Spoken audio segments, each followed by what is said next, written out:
नमस्कार। राष्ट्रीय बहुजन कांग्रेस पार्टी के कार्यालय में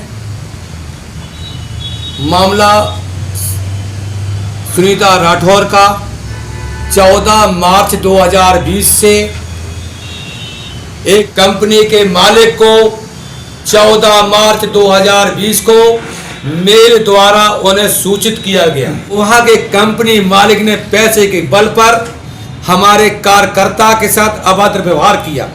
मैंने उनसे कहा कि मेल द्वारा जो लेटर दिया गया उसकी रिप्लाई अगर नहीं मिली है तो इस माध्यम से सुनीता राठौर को हमने मेरिडियन सेल ITO में गुजारिश कराई, ज्ञापन दिया, बताया, लेकिन वहां पर सुनीता राठौर मौजूद में गई।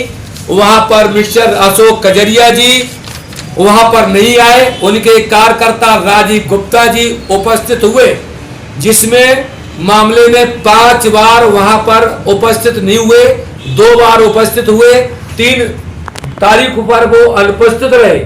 एक बार उन्होंने बोला कि मेरी गाड़ी पंचर हो गई है, लिहाजा मजिस्ट्रेट सेल में जज के मैडम के माध्यम से ये पता चला कि ये फाइल आपकी हमने क्लोज कर दी है, क्योंकि यहाँ पर जो है ये बाज नहीं आएंगे। इसके बाद वहां से वापिस सुनीता राठौर कार्यालय में आई, जिन्होंने कहा कि ये रखा सिर्फ सामान, मेरी मर्यादा अब बिल्कुल जीवने का नहीं है।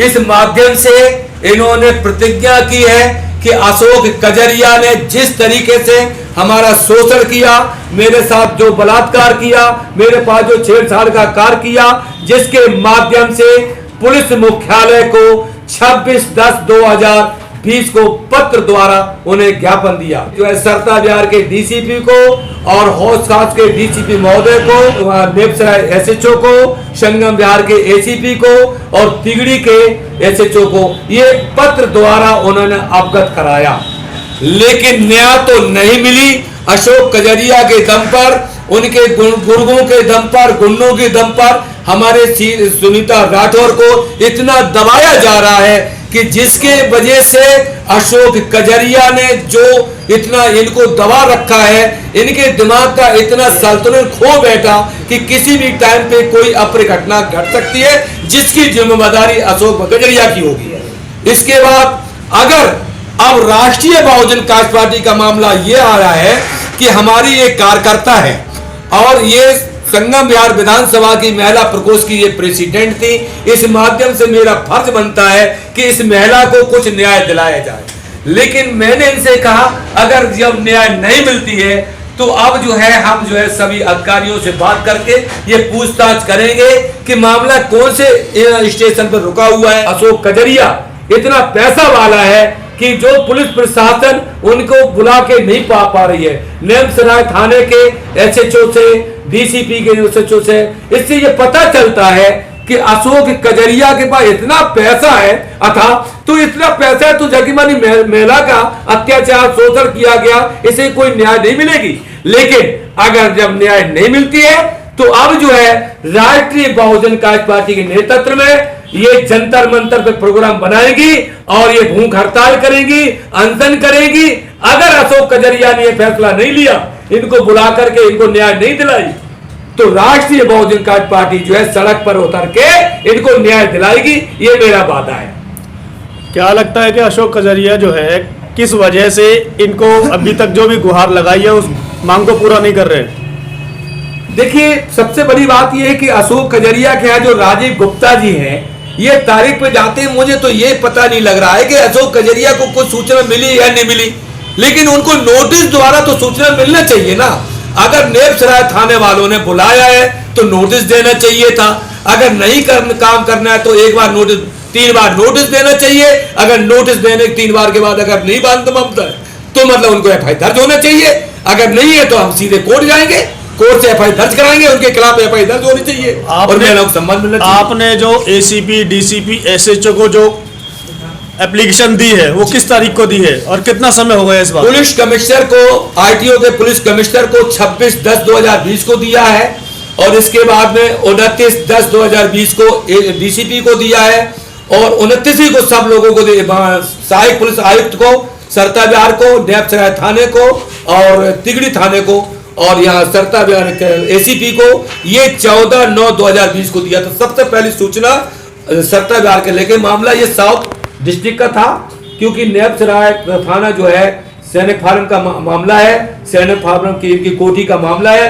तो यहाँ तो लोगों ने कहा कि भाई वो मामला वहां पर नेपसराय थाने का है, वही लोग जो समस्या हल करेंगे। तो पुलिस के द्वारा अभी तक क्या क्या कार्रवाई हुई है? पुलिस के द्वारा अभी तक 26/10/2020 से अभी तक किसी भी तरीके से कोई गुहार नहीं मिली, न कोई न्याय का इनके पास कोई फोन आया, न इन्हें अभी तक कोई बुलाया गया। तो इसके बाद आपने दोबारा कोई पुलिस प्रशासन में कांटेक्ट किया या कोई एप्लीकेशन भेजी? आज मैंने 100 नंबर से पुलिस मुख्यालय के पता करा, वहां से ये पता चला है कि इनका जो है कंप्यूटर के द्वारा कल मैं 11 बजे लंच के बाद मैं आपको बताऊंगा। दिल्ली पुलिस ये कहा जाता है कि सबसे तेज कार्रवाई करती है। 10 से 11 दिन हो चुके हैं, क्या वजह है कि अभी तक वहां से कोई भी रिस्पॉन्स नहीं मिला? देखिए उनका हमने तो पहले भी कह रहे हैं, आज भी ये बोल रहा कि पुलिस का जो है इस समय भेष बदल चुका है। माननीय मोदी जी ने ये इतना प्रशासन लूज कर दिया है कि अगर भारतीय जनता पार्टी का वो लोग नाम लेते हैं तो कार्रवाई तुरंत करते हैं, अन्य कोई भी महिला के साथ कुछ भी होता रहा कोई सुनाई नहीं होती है। अब आगे आपकी क्या रणनीति है? क्या मेरी रणनीति है कि मैं राष्ट्रीय बहुजन पार्टी नेतृत्व में अगर इनको न्याय नहीं मिलती है तो जो है जंतर मंतर पर जो हम इसकी कार्रवाई करेंगे। अच्छा, बता दीजिए कि आपके साथ जो क्या हुआ, क्या पूरा मामला क्या था, शॉर्ट में बता दीजिए।